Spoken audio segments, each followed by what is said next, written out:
Uruguayan artist Joaquin Arbiza has crafted a truly astonishing masterpiece, a full-scale replica of the legendary Pagani Zonda F made entirely from Uruguayan pesos.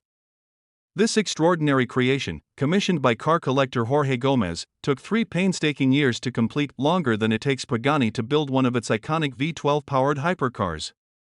Featuring over 100,000 coins and 500,000 weld points, the car is a marvel of artistry and engineering. What makes this Messi Pagani truly unique is the black painted coins on the front, meticulously arranged to form a striking portrait of Lionel Messi. Dubbed by fans as the Pagani Zonda Messi, the creation highlights Arbiza's attention to detail, with coins carefully bent to replicate the Zonda's sleek curves and intricate design elements. Even the wheels and tires have been sculpted from coins, seamlessly blending craftsmanship and creativity. The finished work weighs an impressive 1,250 kilograms, 2,755 pounds, identical to a real Zonda.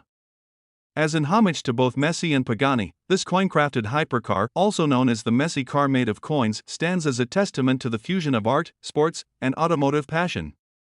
From its golden brilliance to the Messi tribute, the Messi Pagani is a masterpiece that has redefined automotive art.